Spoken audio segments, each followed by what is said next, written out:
Hello everyone, welcome to StoryKairo, and this is my very first video on the channel. Today we're starting the story of the Manhwa the Executioner, a world where only the strongest survive, and a single mistake can cost you your life. This is the journey of a man who will eventually become feared even by the most powerful, a man who will be known as the Executioner.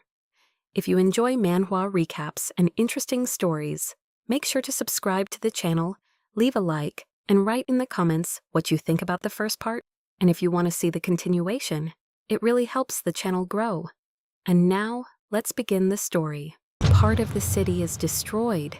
Everywhere there are piles of corpses and craters after a fierce battle. A tired black-haired guy holds a white-haired boy by the throat, and with his other hand he wants to deliver the final blow. But at that moment, the defeated opponent laughs and says, "As expected, you are different from those pieces of trash." With a furious look, the black-haired guy tells him to shut up, to which the white-haired boy, smiling, says, "Then kill me, because you are the only one who deserves to take my life. I'll make sure that you stand before the court and are sentenced to death. I still regret it. You will be judged according to the law." After that, heavy rain began to fall, and the black-haired guy, lost in his thoughts, screamed and had to kill him. Later in the news, breaking news. The terrible villain Hwang Sang-won has been captured alive after a hard battle. Many people died. The villain who terrorized the world, Hwang Sang-won, has been sentenced to death. Hwang Sang-won is currently wearing a restriction device and is being held in Lucullus prison, where the most horrible villains of humanity are imprisoned. His cell is located on the lowest level of the colony. In other news, the funeral of those who died in the fight against Hwang Sang-won, the hero of equality, will be held this evening. Someone turned off the TV. The black-haired boy turned around, and suddenly a prison guard was standing in front of him, saying, "You shouldn't watch TV right now. Your wounds haven't healed yet." "This man, my brother, Seo Kon-ho. He works as a guard in Lucullus prison," Seo Kon-woo said. "Brother, that bastard Hwang Sang-won. I really should have killed him with my own hands." After that, Seo Kon-ho asked, "Kang-woo, didn't you give your word to your comrades?" At that moment, Kang-woo remembered that day, when one hero said that the job of a hero is to save people, not to kill them, no matter how vile the villain is. Continuing strictly, the girl said, "We do not have the right to take their lives. They are also human, and therefore they can count on a lawful trial." To this, Seo Kon-woo replied with confusion, "But what if in the end we are the ones who die? Promise me," said the blonde girl, "that no matter what happens, you will not kill people." Then Seo Kon-ho, bringing Seo Kon-woo back from his memories and lowering his head, said, "I agree with them. Only the law has the right to judge, and we guards carry out that law. This is secret information, but the execution of Hwang Sang-won will be carried out next week, and I will take part in it." With a smile on his face, Seo Kon-ho said, "You fulfilled your role as a hero. Leave the rest to us, the prison guards. So get up. Let's go say goodbye to your comrades." A little later, there was a rally on the street, people who wanted revenge on villains. A bunch of reporters and the grave itself. Flowers and letters lay on the ground next to it, and on the sign it was written, "Thank you for the joy that you brought into our lives." So lowering his head and holding a flower in his hand, Seo Kon-woo, with great sadness, could only think about the fact that he had lost his precious comrades. And a week later, on the day of Hwang Sang-won's execution, "My brother, why?" The bastard sentenced to death stayed alive, but my brother, an ordinary prison guard, died. While sitting at his brother's grave, someone called the hero. Seo Woo, long time no see. A beautiful girl with a light hair and 2 guards entered the room. It was the warden of Luculus Prison, Jo Seon. She continued, "Do you have a minute?" Seo Woo looked at her with a frowning gaze. The warden handed the hero a tablet. It showed a video recorded today during the execution of Hwang Sang-hwan.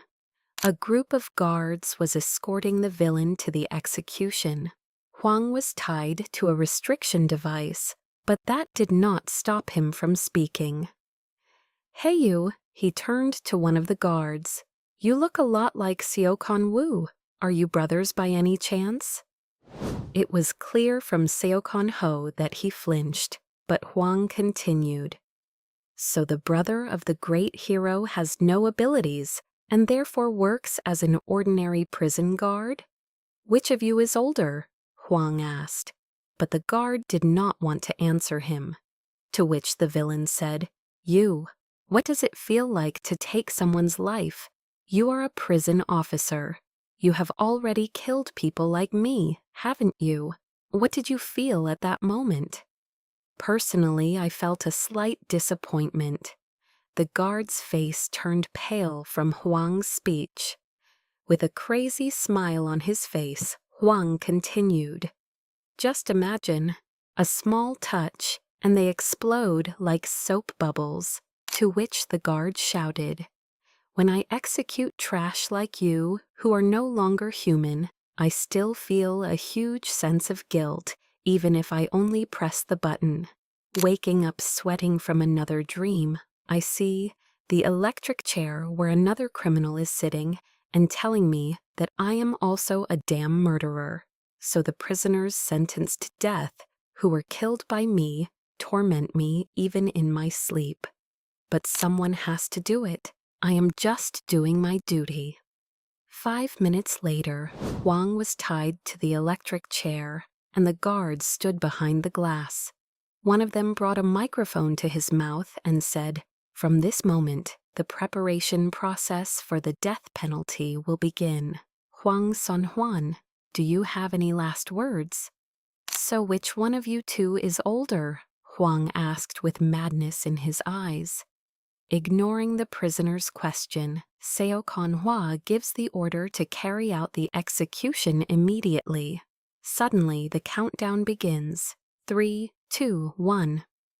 Unexpectedly, the video cuts off, and the prison warden says, "At the very last moment, Luculus Prison was struck by a mysterious EMP attack. This is an attack that disables electronic equipment using high-intensity electromagnetic pulses. Chaos breaks out in the prison. Complete panic spreads among the guards in the room where the execution was supposed to take place. One of the guards shouts for everyone to get on the floor. Suddenly, an explosion occurs. The room is instantly filled with smoke. A stuttering guard shouts loudly into the radio, asking for backup and adding, "The prisoner has broken free from the restraining device." I repeat, the prisoner has broken free from the restraining device. But Hwang places his hand on the guard's shoulder, not letting him finish. The guard looks at the villain in horror, and boom! The guard simply explodes. Pieces of his flesh scatter all over the room. The other guards watch the scene in terror. Then, turning to Seo Ho, the blonde man says, "I think you're the older brother, right?" But Seo Ho refuses to listen to him. He takes out his baton and tries to strike him. But at that moment, Hwang blows off his arm. "So was I right or not?" The criminal continues asking questions. Kneeling on the ground without one arm, the wounded guard grabs the baton again. This time with his other hand, he is determined and shouts loudly, "You must be brought to justice. You must be judged by the law." Getting to his feet, He runs toward Huang, trying to hit him with the baton, shouting his last words, "You damn monster!" But Huang easily explodes Seokon Ho, leaving behind nothing but his cap and head. It seems the answers to his questions will have to be found from Seokon Ho. The hero's face cannot be described in words. His expression means only one thing: revenge. The prison warden reports that at the moment Huang Songhwan and the mysterious EMP attack have caused the restraining devices installed in the death row cells on every floor to malfunction. Fortunately, they managed to prevent the prisoners from escaping, but many staff members remain trapped together with the criminals. Who was responsible for the attack? Seo Kano asks with a furious look.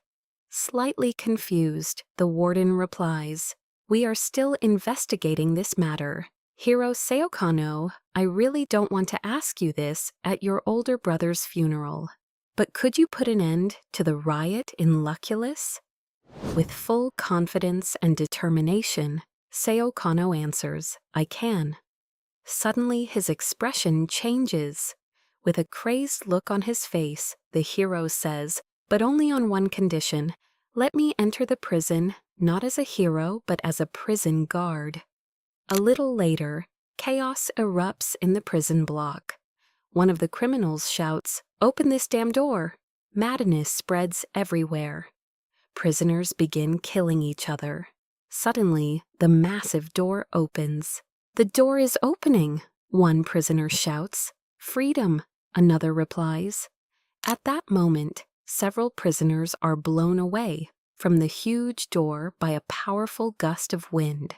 The prisoners shout in confusion, "What? Who is that?"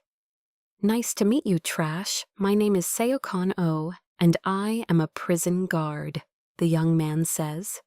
"Who is that?" the prisoners ask nervously. "Why is the hero wearing a guard's uniform?"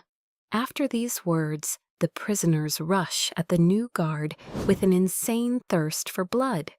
But Seo Kano doesn't hesitate and strikes one of the prisoners. At that moment, to everyone's surprise, a hole appears in the man's chest. His body is literally torn apart by the guard's strike. The shockwave from the blow knocks away the rest of the attackers. After this incident, silence falls over the prison. The prisoners standing aside are shocked by what they have just seen.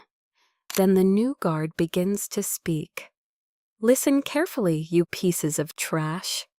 From this moment, by order of the government, starting from the first floor down to the 5th underground level, I will take over my brother's job.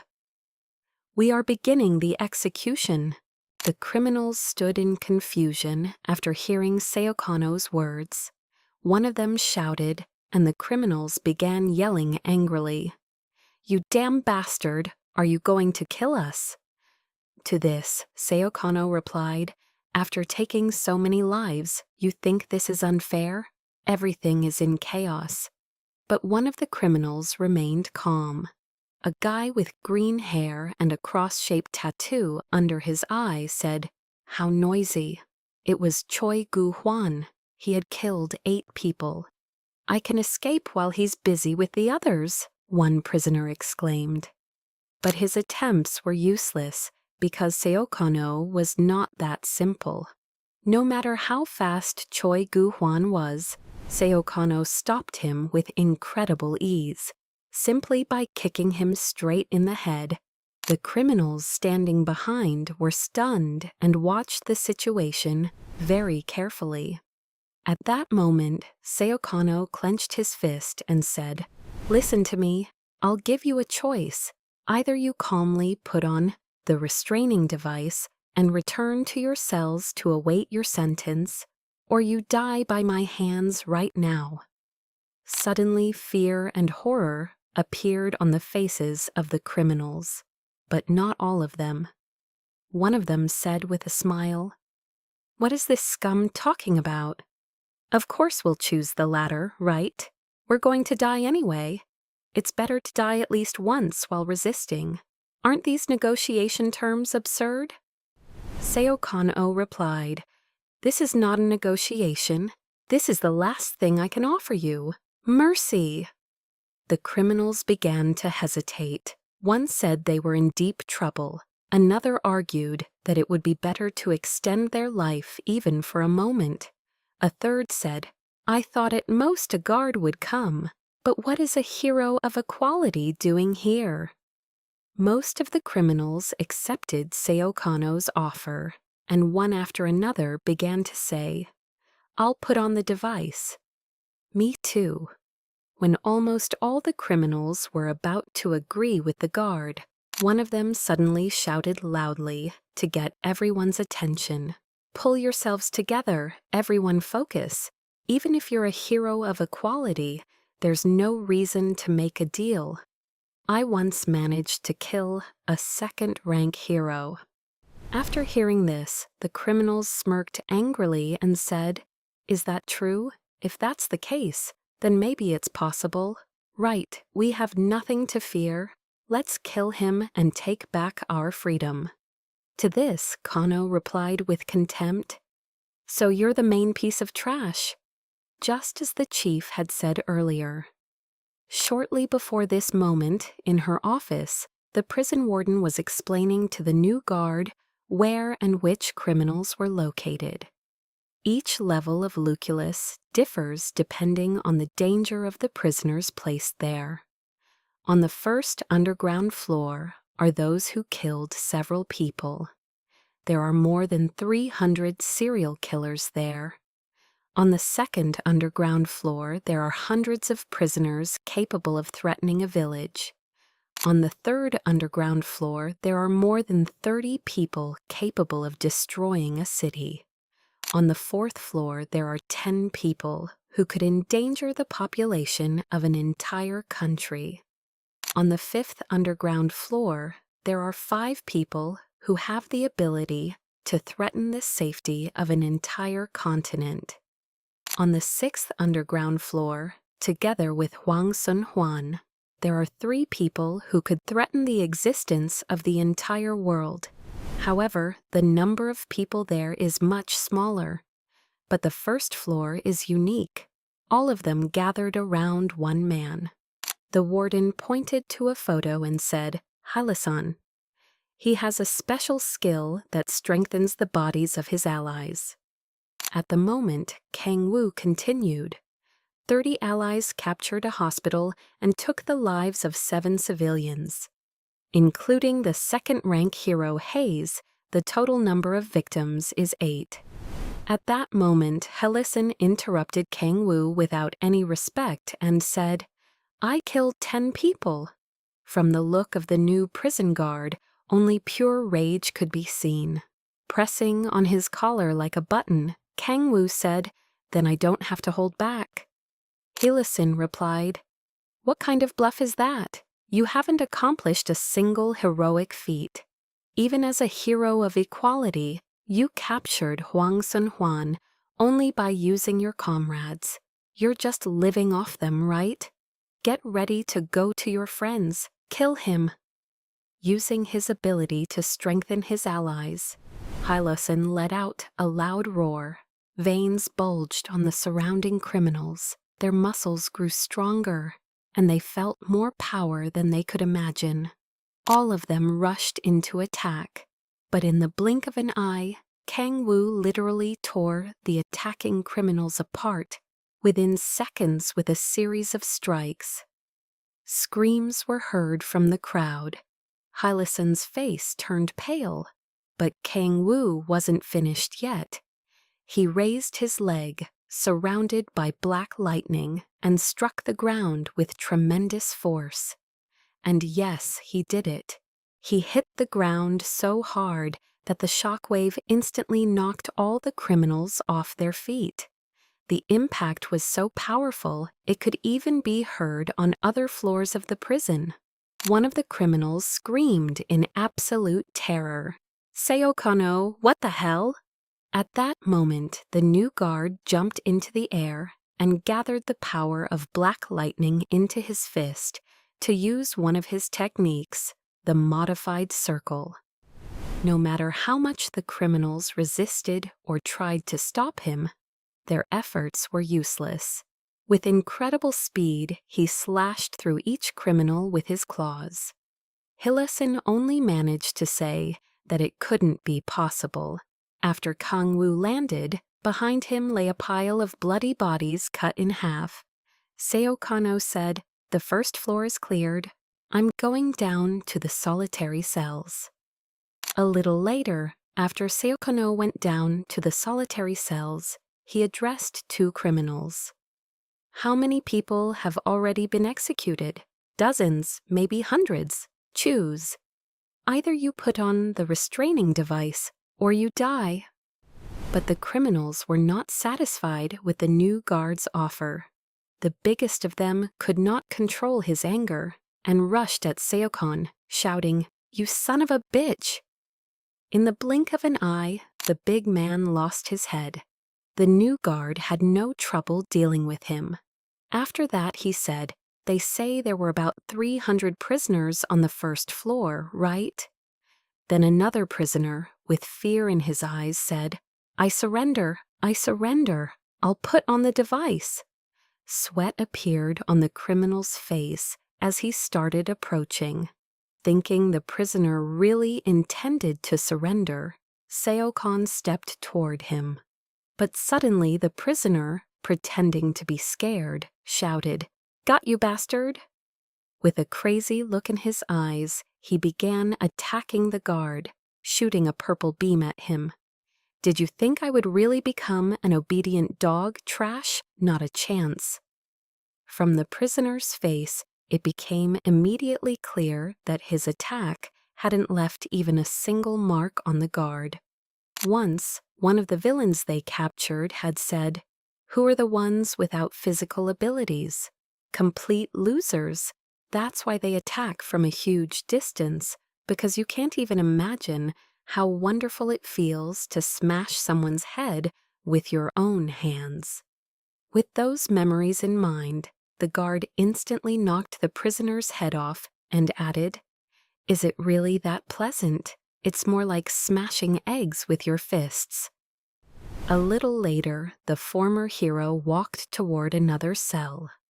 Opening it, he saw a prisoner whose mouth was wrapped with bandages, but that didn't stop him from speaking. "It's so noisy outside. I knew you would come. It's been 3 years already, right? Long time no see." Hero Seokon Woo, first floor, solitary confinement prisoner, Chok Pildu, crime, severe mutilation, and cannibalism. Chok Pildu stood up and continued, "Do you remember me? Did you decide to change professions? You don't look so good." With a murderous look, Seokon Woo replied, "Die or live, the choice is yours." Removing the mask that covered his face, Chok said with a smile, "I knew we would meet like this, back when you had just started working in equality not so long ago. Let's move to the memories." Part of the city was destroyed. The heroes of equality had captured a criminal, binding him to a stone with purple chains. It was one of the abilities of the hero Toma. At that moment, Hero Seokon Woo noticed a pot full of human limbs. The captured criminal then said with a crazy smile, "Isn't it beautiful? Do you feel that irresistible urge to kill someone? But even so, you still won't touch me." The hero was immediately filled with rage. He surrounded his hand with black lightning and rushed at the villain with the absolute desire to kill him, saying, "I'll tear you to pieces." But at the moment when the hero swung his fist to strike, his teammates stopped him. A blonde girl in a suit with green eyes shouted, "Seokon Woo, stop immediately." Back in the present, Chok Pildu said, "Your comrades only punished me. They didn't kill me. Seems like there were many complaints back then." Seokon Woo gathered power in his fist, wrapping it in black lightning, and said, "If you don't answer, I'll assume you chose death."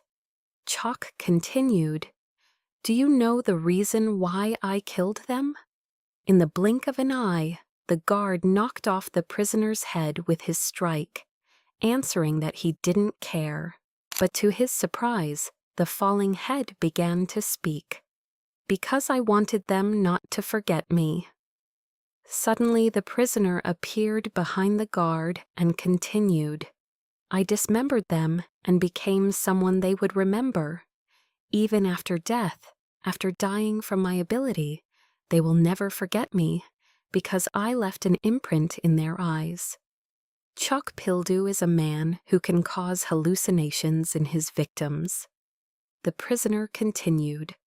As proof, I can show you the memories of all my victims. Want to see? At that moment, Chok Pildu stretched out his hand and used his technique, which looked like purple butterflies, creating the image of a small girl and saying, "This child." But the guard didn't let him finish. With a single movement, he cut off his arm, creating a black lightning sword with his technique. Seo Kon-woo approached the criminal with the intention of taking his life and said, "You've spent a long time in solitary confinement, but even knowing that, I still want to rip out your talkative tongue. Your ability didn't help you escape punishment, did it?" Chok only laughed and said, "Let me ask you something before I die. Do you remember the faces of the people you've already killed?" The guard replied that he didn't, because he wasn't some crazy bastard who remembers such things. A strange atmosphere filled the cell. The guard was shocked when he suddenly saw his dead comrades. All of this was the work of that prisoner who could control hallucinations. The hero didn't hesitate and cut them down, but they appeared again. The hero of equality, the blonde girl with green eyes, said, "Kangwoo, no." His comrades added, "Mr. Kangwoo." Chok Pildu interrupted the conversation and, with a mad expression on his face, said, "You'll remember this." The heroes of equality continued calling the boy's name, asking for help. The guard was filled with both sadness and rage. It was hard for him to control his emotions, but only one goal supported him: to execute all the prisoners. So the hero stopped hesitating and cut down his comrades with his black lightning sword. Perfectly understanding that they were no longer alive, the guard said with fury in his eyes, "Your cheap tricks are over." The prisoner's face lost all color. With a trembling voice, he replied, "I can't believe it. You got rid of your dear comrades without hesitation." "Weren't they just illusions?" the guard asked, cutting the real prisoner in half. He added, "And yes, I'm no longer a hero. I'm just an ordinary prison officer, dying from my wounds." Chok Pildu replied, "A guard? Don't make me laugh. You're not an ordinary guard at all. You're a monster, just like Hwang Sun-hwan." When the guard turned around, he saw that the prisoner had already died. Meanwhile, on the 5th underground floor. "Why is there not even the slightest resistance?" said Hwang Sun-hwan with a disappointed look, holding a stone in his hand. A beaten girl lay on the ground without any emotion, quietly accepting her fate. "So when will you come down here, Kang-woo? Or maybe I should come up to you," Hwang said. At the same time, near the prison, a girl was sitting on a cliff, and two people were standing behind her. The man standing behind her spoke and asked, "Lady Shinka, when do we begin?" Lady Shinka replied, "He has arrived." "Who?" the man asked. "My dear husband," the girl exclaimed with sincere joy. "Your husband? Lady Shinka, isn't your husband Hwang Sun-hwan?" the man asked cautiously. "Kanis. That's his name, a man with red eyes, a collar, and spikes around his neck. The third member of Team Kata, a girl with blue eyes and a collar with bells, said, "She noticed. That's right, Lady Shinka. That's why you saved him." "He used to be a hero," Shinka replied. "I don't see that he still is. I wonder, is he younger or older?" That's an important question, and since they don't get along with each other, the one who survives must be the one destined for me, Lady Shinka exclaimed thoughtfully. "So who will survive?" she added with sincere anticipation. Meanwhile, in the prison, Jo Seon, the prison warden, personally came to check how the new guard was doing. Approaching him from behind, she said, "Good work, prison officer Sokon Woo. You cleared the first floor in a matter of seconds. The prisoners on the lower levels are much stronger, so get some rest." With an unquenchable thirst for revenge, the guard replied, "I can't. I'm going there right now. Open the door." "I see. Before you go down, I want to ask you for a favor. The surviving prison officers are sending signals from the lower floors. Please help bring them back home alive." Sokon Woo asked how many of them were left on each floor. All communication systems below the first underground floor are broken, so I don't know the exact number, but I'm sure at least one person is alive, because the communication system on the 5th underground floor is still working. "It's as if someone there wants us to see everything," the warden noted. At that very moment, a camera on the 5th underground floor captured a horrifying scene. Trying to escape, a guard with no legs was crawling, hoping someone would help him. A trail of blood stretched behind him. "Help! Save me! Someone, please!" he screamed. But his attempts were useless. Hwang Sun-hwan, who stood behind him, instantly blew the guard apart. Meanwhile, upstairs, Sokon Woo decided to descend.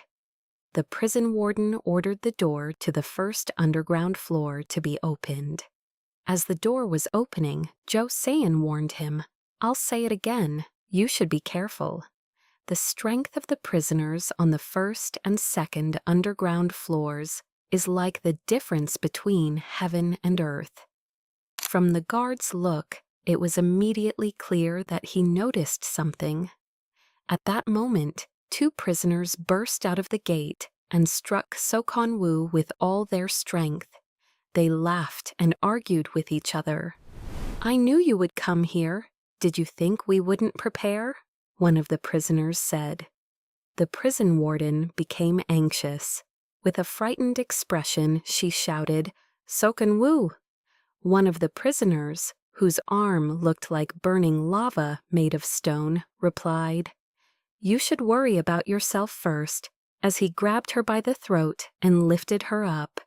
"So it's really her. What a rare opportunity. I've always wanted to smash that arrogant face of hers. Should I do it right now?" The prisoner sneered. Then he shouted, "Hey bastards, these are prison guards. Whoever reaches them first can—" He suddenly turned around and froze in shock, unable to finish his sentence. Behind him lay a mountain of corpses. But that wasn't the most terrifying thing. The worst part was that the guard he had just attacked was Sokon Woo himself. For him, that strike was nothing more than a light touch. Sokon Woo instantly struck the prisoner in the head, crushing him into pieces without giving him any chance to survive. Sokon Woo then said, "Don't go down to the 2nd underground floor. It's dangerous." The shaken prison warden could only agree and decided to warn prison officer Sokon Woo. But before she could finish speaking, Sokon Woo said that he already knew everything. Meanwhile, in the solitary cells on the 1st basement floor, several prisoners were surprised to hear the sounds coming from above. A female prisoner sitting nearby with long purple hair, named Tomoki, a former hero who had killed 28 heroes, said, "Hey, you stupid bastards, do you really think someone among us could cause such a commotion?" "He didn't listen when they told him not to go," she continued. Do you know why villains remain villains? Because you don't have the brains. One of the prisoners, a large man with gray hair, angrily replied, "Hey bitch, watch your mouth. Want me to kill you?" The girl snorted. "You've only killed ordinary people. What about people with powers? No? Maybe you at least fought them? As for me, I fought them. That's why I'm here." The big man replied, "I'll kill a powered person right now."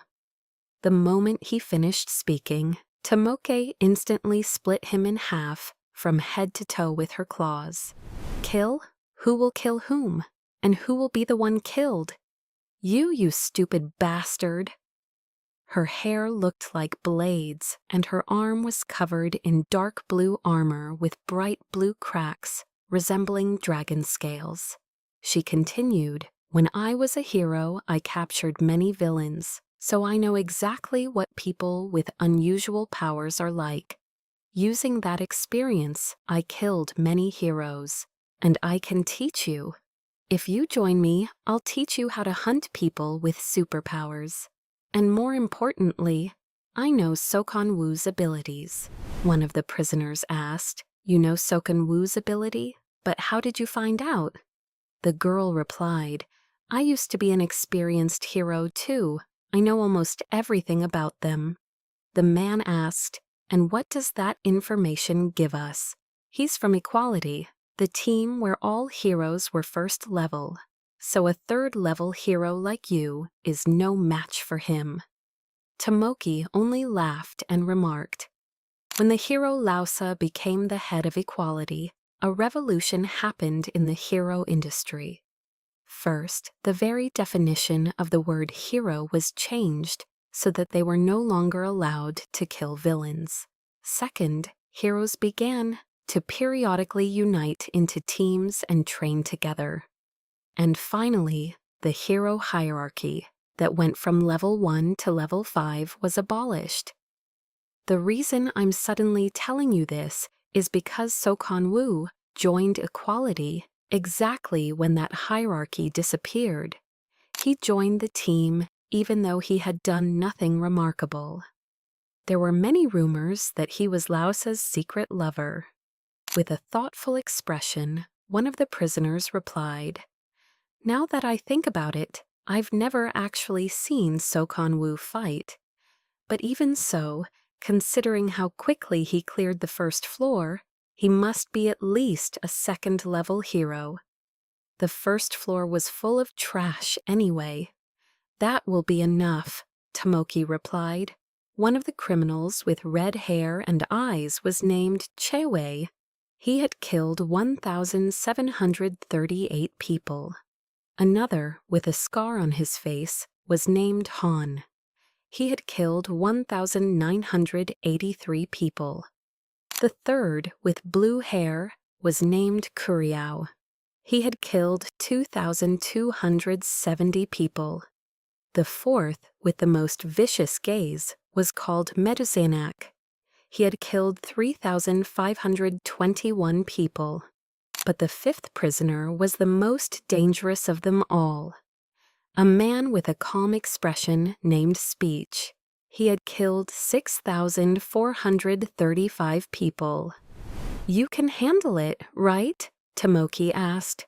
"I'm not saying Sokon Wu is weak. He's definitely strong, but I know his weakness. That's why I'm sure I can deal with him."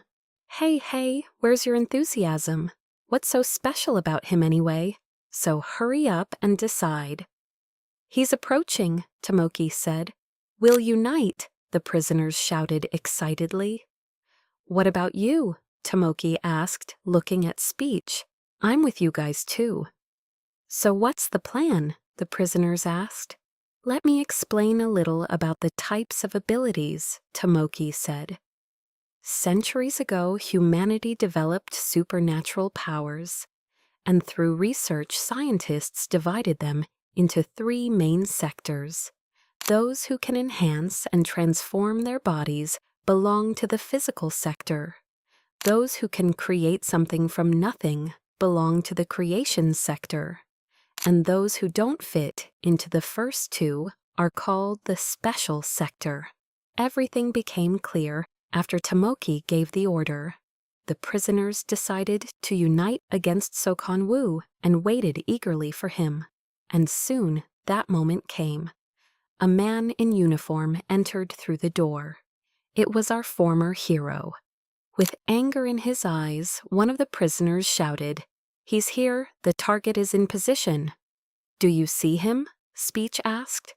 "Yes," Tomoki replied. The prisoner's speech belonged to the physical sector. His ability was telepathy, which he kindly shared with Tomoki. "Sokon-woo has an ability similar to mine," she said. The reason Tomoki believed she had discovered Sokon-woo's weakness was because she had once watched his training. Back when he was a hero, the training robot HR-12 entered dual practice mode. The robot fired a beam straight at Sokon-woo. Tomoki asked, "So you never dodge, right?" Meanwhile, Sokon-woo approached the prisoners and made his offer. "You have a choice. Either put on the control devices or die here." But he didn't expect that all the prisoners had already been persuaded by Tomoki. A trap was waiting for him. She used the heavy prison door as cover. The prisoners burst out from behind it and began attacking the guard with their abilities. These special creation-type powers were used for the assault. "Just like you said, he takes all the damage," Speech said. But Tomoki barely understood that the reason Sokon-woo didn't dodge attacks was simply because he didn't think it was necessary. That's why Tomoki decided to add another variable to the long-range attacks. One of the prisoners had a special ability. He quickly bound the guard with control devices to weaken him. "A little earlier, just like you said, we went through the guard sector and collected the control devices. But they're meant for the first floor. Will this really work?" Speech asked. "Don't worry, we can put several of them on him since they're designed for the first floor. 10 of them are enough for second-level heroes. And for first-level heroes, you need about 15 to seal their abilities. Milliant will be able to attach them using his ability, while the others attack from long range," Tomoki said. "Got it," replied the prisoner with the special ability. That was Milliant. He had killed 2,421 people. His ability belonged to the special sector, the power to control the movement of objects. "Well, just to be safe, let's put 30 devices on him," Tomoki said excitedly. And now Sokon-woo was wrapped with 30 control devices. The prisoners were happy that their plan had worked. However, Tomoki made 3 mistakes in her plan. The first mistake, Sokon-woo's strength, far exceeded the first level. The guard tore all the control devices off his body with sheer muscle strength, aided by his black lightning, and struck the crowd of prisoners. All the devices were destroyed. After Sokon-woo's attack, the criminals were terrified, so they switched to Plan B. One of the prisoners grabbed the guard and pressed his lava-like burning hand to his throat. "Don't move," he shouted. The other prisoners didn't stand aside either. They captured the surviving guards as hostages. "Move and he dies," shouted one of the prisoners.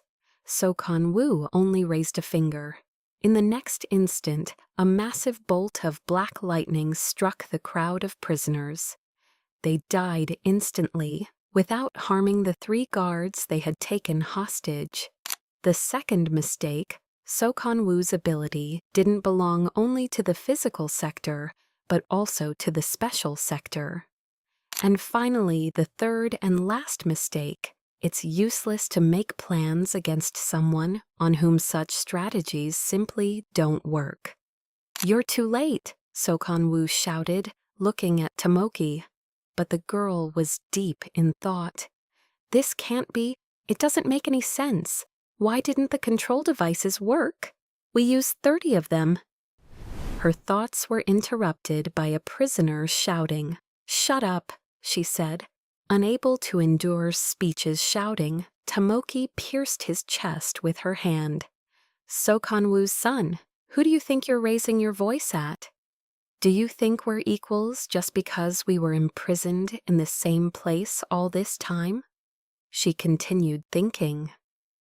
That many devices should have been enough to seal the abilities of a first-level hero. If he's this strong, how did he destroy them all? And if he's so powerful, why wasn't he fighting on the front lines? Roaring in frustration, she shouted, "This doesn't make any damn sense." With rage in her eyes, she suddenly heard a faint sound. Looking toward it, Tomoki noticed a crawling guard trying to escape unnoticed. The boy, with tears in his eyes, begged for help, but Tomoki was furious that her plan had failed. The girl, whose arm looked like dragon scales, decided to finish him off right there. But the moment she swung her arm to strike the guard, her hand was cut off at the wrist. She immediately realized it was Sokanwoo. He said calmly, "Hero Tomoki, or rather, prisoner Tomoki, sentenced to death. Do you have any last words?" Only one thing could be seen on the prisoner's face. Fear of being killed by the former hero. And then she answered him, "Go to hell," and with that, to be continued.